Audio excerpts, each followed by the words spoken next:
Bienvenue au rendez-vous hebdo de Recettes du Québec. Mon nom est Pascal Sarrault. Aujourd'hui, notre capsule spéciale littérature gourmande. Aujourd'hui, je suis en compagnie de Anne Fortin, notre experte en littérature gourmande et aussi propriétaire de la librairie gourmande au marché Jean Talon. Et aujourd'hui, on va vous présenter 3 beaux livres qui gravitent autour d'une thématique très de saison, qui sont les cultures, les récoltes, le potager. Donc, c'est ça. On présenter peut parler que c'est le temps des semences. Alors, exact. Si on a envie de commencer notre saison, alors on commence par les semences, par préparer sa terre, par plein de trucs, évidemment, qu'on doit découvrir et qu'on n'est pas nécessairement familier avec tout ça. Exactement. Alors, un premier livre, Larry Hudson, qui est un horticulteur, je crois qu'il est de la région de Québec, qui a fait une multitude de livres. Oui, il y a beaucoup de bouquets de trucs. Il publie énormément, on le voit souvent à la télé, c'est quelqu'un de très intéressant, très volubile, qui connaît sa matière, évidemment. Alors, un livre qui est sorti il y a quelques années, qui est un peu, disons, un abrégé, un extrait de ces autres bouquins. Ces autres bouquins, oui.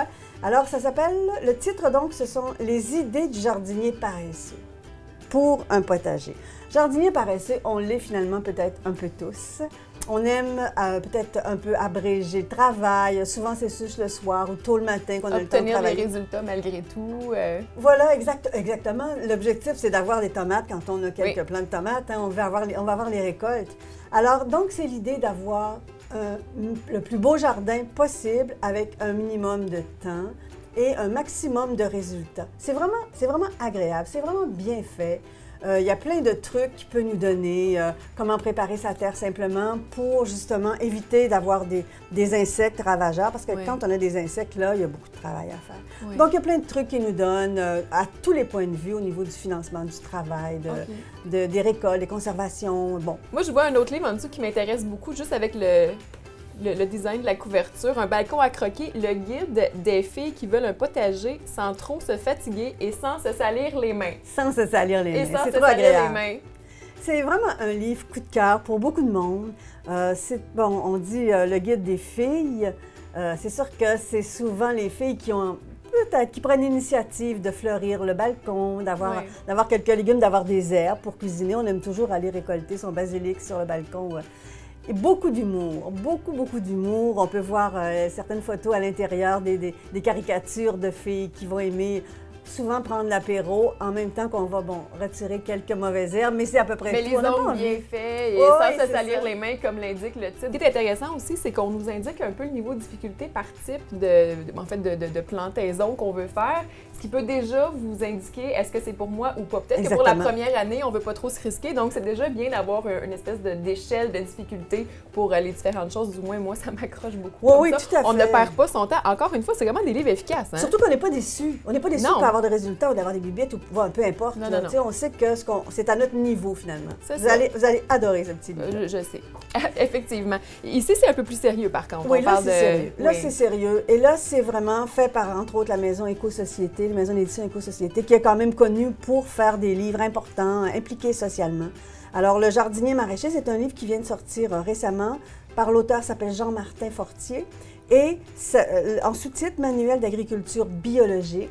Oui. Sur petite surface. Cultiver la terre, ça peut paraître simple, mais il faut avoir les bons outils, faut connaître sa terre et il nous donne beaucoup de trucs pour bien utiliser une bonne terre et faire en sorte qu'on a des résultats.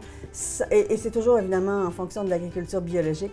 C'est vraiment préface de Laure Varidel. Oui. C'est vraiment, on peut dire, pas nécessairement révolutionnaire, mais c'est quelque chose qui nous amène vers la vraie réalité de l'évolution, vers où on s'en va aussi. Ça mène à une réflexion aussi par rapport à tout ce qui est biologique, puis justement le métier d'agriculteur bio. Est-ce que c'est viable dans notre société? Comment ils s'y prennent? Donc, je pense que c'est une belle réflexion qu'on peut avoir aussi suite à la lecture de ce livre-là. Exactement, c'est une réflexion, mais il y a beaucoup de conseils précis qui détaille ce qu'on doit savoir avant de s'enligner vers une culture biologique aussi. Il faut connaître son environnement, il faut connaître ses voisins, il faut connaître les légumes, les fruits qui ont plus de difficultés à pousser. Bon, alors connaître les bonnes graines aussi à utiliser. Vraiment, un livre important, je pense, pour tous les gens qui veulent s'orienter vers l'agriculture biologique, dans une petite surface finalement. Oui. Et ça me mène à... parce que vous avez apporté quelque chose qui me fascine. Ce sont des petites graines de légumes oubliés. Si je comprends bien. C'est la Société des plantes qui qui prépare ça, donc toute une variété de légumes. Des légumes qu'on peut dire légumes oubliés, mais des légumes qui ont été peut-être tassés justement par l'industrie. Alors, Pascal Fortier, qui s'appelle, il est de Kamouraska et de la Société des plantes. Donc, Pascal a un immense jardin qui cultive ces légumes qui ne sont plus sur le marché, qu'on ne retrouve plus. Ici, j'ai apporté une carotte blanche à collet vert. C'est ce qu'il fait comme travail. Il y a un immense jardin l'été et il récolte ses légumes, il vend les légumes, mais aussi il laisse toute une série dans le jardin pour faire pousser ces légumes-là en graines. Il récolte les graines, il les met en sachet et il les vend aux gens intéressés avec une date de péremption, une façon de les cultiver aussi. C'est vraiment, vraiment un coup de cœur. Et je peux vous dire que nous, on les vend à la librairie. Et je suis tellement fière de ça. Oui. Et Pascal nous apporte chaque année, au début janvier, les graines et on les, évidemment, rendu au mois de juin, bon, mais c'est moins intéressant. Mais c'est un cycle de vie que je pense que Pascal respecte beaucoup et a compris aussi. Ah, bien, très belle initiative. Donc, allez voir pour toutes ces belles recommandations de livres à la librairie gourmande. Pour les graines aussi, si vous voulez essayer de faire pousser des variétés un petit peu différentes. Et surveillez aussi sur le site, dès la semaine prochaine, nous allons avoir notre dossier spécial potager pour des belles recettes que vous pouvez faire avec vos récoltes et aussi une planification de votre potager.